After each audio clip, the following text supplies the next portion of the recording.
Sir ఇప్పుడు నాకు కొన్ని డౌట్స్ ఉన్నాయి సార్. జనరల్‌గా మెడిటేషన్ గురించి అండ్ మెంటల్ హెల్త్ గురించి.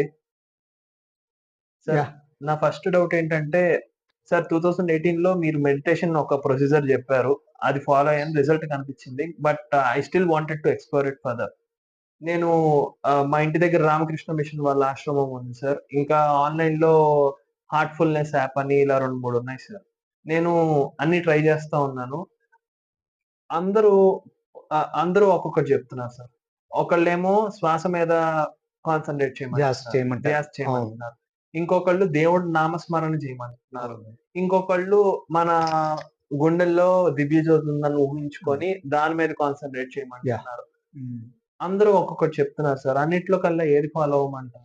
వీటిల్లో నువ్వేమన్నా ట్రై చేసావా? నీ ఎక్స్‌పోజర్ ఏంటి? నీ ఎక్స్‌పీరియన్స్ ఏంటి? సార్ ఫర్ ఎగ్జాంపుల్ శ్వాస మీద ధ్యాస. అదేమన్నా నువ్వు ట్రై చేసావా? నీ అనుభవం ఏంటి? సార్ ఫస్ట్ శ్వాస మీద ధ్యాస పెట్టినప్పుడు హ్మ్. నేను చాలా ఈజీగా వేరే థాట్స్ మీదకెళ్ళిపోతున్నాను హ్మ్. సార్. ఆహ్, లైక్ ఫస్ట్ ఒక 5 మినిట్స్ నేను కౌంట్ చేయగలుగుతున్నాను హ్మ్. సార్. ఎన్ని సార్లు శ్వాస హ్మ్. తీసుకున్నానని, లేపోతే శ్వాస నేను నా లోకి ఎలా శ్వాస వెళ్తుందనేది చేయగలిగాను కానీ నేను ఫస్ట్ చెప్తా. ఎవ్రి మెథడ్ ప్రతి మెథడ్‌కి దాని ప్లస్ మైనస్‌లున్నాయి. ప్రతి మెథడు కరెక్టే. కొంతమంది శ్వాస మీద, ధ్యాస మీదనే బాగా ఇచ్చేసిన వాళ్ళున్నారు. వీళ్ళంత వరకు ఇవన్నీ నేనేమంటానంటే ఎక్స్‌పీరియన్షియల్ సైన్స్. మాట్లాడేది కాదు. ఇప్పుడు శ్వాస మీద ధ్యాస పెట్టమన్నాడు. మనం పెట్టి చూడటమే. ఫర్ ఎగ్జాంపుల్ నాకు కూడాను ఇలాగ ఆలోచనలు అటు ఇటు పోతుంటాయి. వాస్తవానికి నేను ట్రై చేశాను. శ్వాస మీద ధ్యాస పెట్టినప్పుడు ఇంకా వేరే ఆలోచనలు పోతున్నా మళ్ళీ బ్రింగ్ ఇట్ బ్యాక్ టు శ్వాస మీద ధ్యాస. దాని మీదనే శ్వాస ఎలా ఆడుతోంది అనేది. నాకు నా అబ్జర్వేషన్‌లో చాలా సార్లు థాట్స్ కట్టయినాయి. ఓకే. ఇది ఒకటి. 2 నామస్మరణ. నామస్మరణ జపం చేయటం అనేది ఒక రోజీ బీట్స్ పెట్టుకునో ఏదో ఒకటి చేయటం అనేది. ఎనీథింగ్ పెట్టుకోవాలి అని కూడా లేదు. ఇది చాలా సార్లు ఏమంటే మన నమ్మకం మీద ఆధారపడి ఉంటుంది.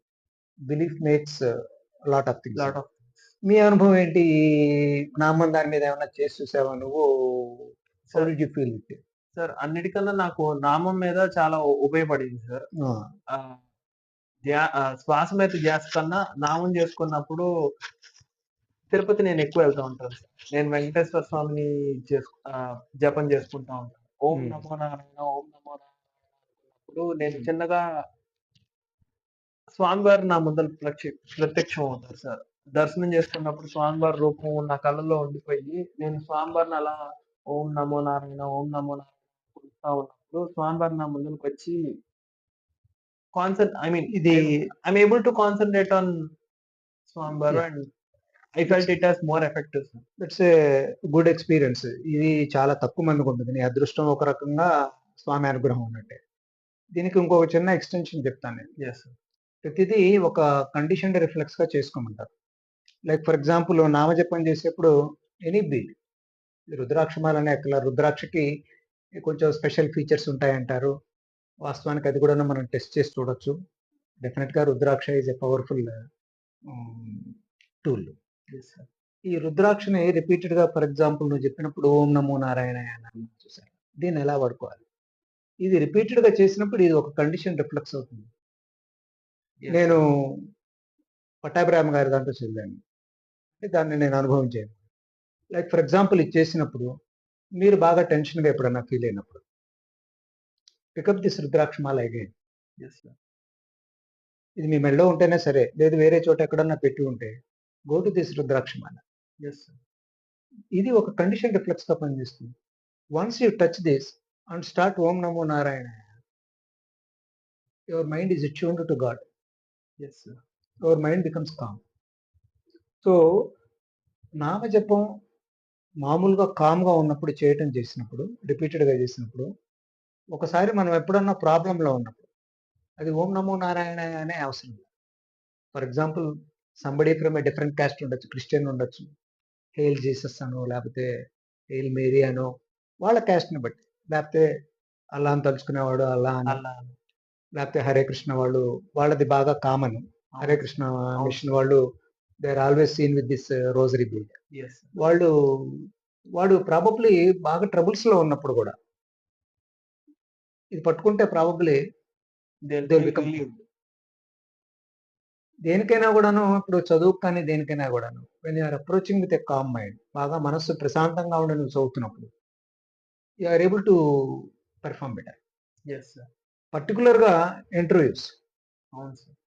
కానీ ఒకటే చిన్న ప్రాబ్లమ్ ఏంటంటే ఒక్కొక్కసారి ఎగ్జామ్‌కి ఇలాంటివి అలౌ చేయట్లే. అవును సార్. ఇప్పుడు దరిద్రం ఏమైందంటే దీంట్లో ఏమన్నా హిడెన్ కెమెరా ఉందా? లేకపోతే దానివల్ల ప్రాబ్లమ్ ఏమవుతుందంటే ఇలాంటి దానికి ఏమన్నా మనం అటాచ్ అయితే నిజంగా అవసరం ఉన్నప్పుడు పరీక్ష హాల్‌కెళ్ళేటప్పుడు ఇది వేసుకోవడానికి నీకు అనుమతి లేదన్నాడంటే నీకు పూర్తిగా the graph comes down, falls down drastically. నీ Yes. పెర్ఫార్మన్స్ ఆపోజిట్ సైడ్‌కెళ్ళొచ్చు. యెస్. సో నేనంటాను ఈ ఫర్ ఎగ్జాంపుల్ తెలుగులో 'కొబ్బరి బోండం' అని ఒక సినిమా వచ్చింది. Okay sir.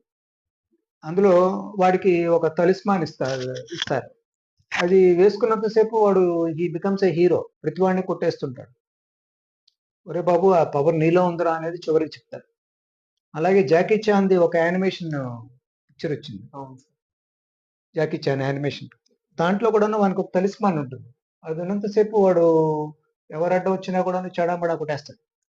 రామాయణంలో ఆంజనేయ స్వామి గూడా అంతే సార్. యాహ్! ఎగ్జాక్ట్‌లీ. ఆ! So it is good. కానీ ఈ తలిస్మాన్ అనేది ఇప్పుడు పర్టిక్యులర్‌గా మనకి స్టూడెంట్స్‌కి కాంపిటీటివ్ ఎగ్జామ్‌కెళ్ళినప్పుడు they are not allowing it. Yes. అందువల్ల ఆ ఎక్స్‌టర్నల్ సోర్స్ అనేది పెట్టుకోకుండా ఉండేటైతే మంచిది. Okay sir.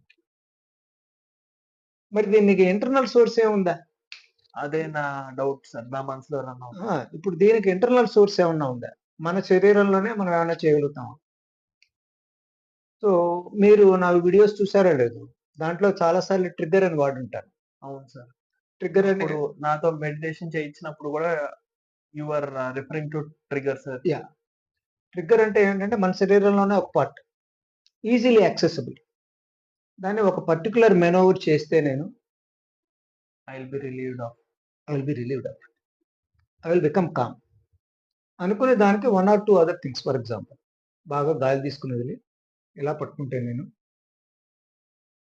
I will become calm. అంటే డాక్టర్ గారు మీరు చాలా అద్భుతంగా చెప్పారు. ఒకసారి పట్టుకుంటే అయిపోతుందా? కాదు. అవును సార్. నేను మెడిటేషన్ చేసేటప్పుడు గూడా ఒక 2 నిమిషాలు, 3 నిమిషాలు చేయగలుగుతాను సార్. ఆ! మూడో నిమిషం నుంచి నేను అప్పటిదాకా మర్చిపోయిన విషయాలు, లేపోతే నేను వదిలేసిన విషయాలు నాకు గుర్తొచ్చి అయి చేయాలనే తపన పెరిగిపోతుంది గానీ, ఆ నిమిషంలో అక్కడుండి ప్రశాంతంగా ఉండలేకపోతున్నాను సార్. ఇప్పుడు ప్రాబ్లమ్ ఏంటంటే దేర్ ఆర్ డిఫరెంట్ స్కూల్స్. మన లెక్క ప్రకారం ఏంటంటే ఒక అరగంటో, గంటో లేకపోతే గంటన్నరో మెడిటేషన్‌లో ఉండేవాడు పెద్ద తోపు కింద లెక్క.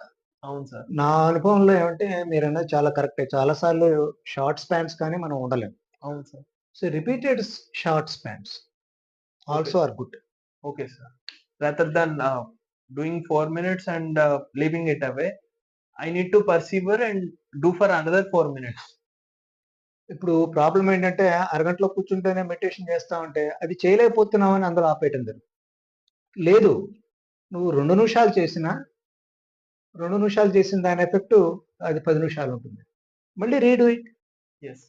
అవసరం అనుకో మళ్ళీ చేయండి. Yes sir. ఇదివరకు రోజుల్లో ఏమనేవాళ్ళంటే తెల్లవారుజామున 10 నిమిషాలు చేస్తే చాలనేవాడు. పూర్వకాలం ఏంటంటే వాడు పొలం పని చేసుకొని వచ్చేవాడు. వాడికి సరిపోయేది. అవును సార్. ఈ రోజు మనకు దైనందిన జీవితంలో ధక్కామెక్కిలు తింటున్న దీంట్లో ఈ కాంపిటీటివ్ యుగంలో పొద్దున్న ఏదో 10 నిమిషాలు చేసినంత మాత్రాన పెద్ద ఉపయోగం కనపట్టల్లా. So you how to do అనే repeated basis. Yes. Repeated small sessions. Okay sir. That would make a continuity. Okay.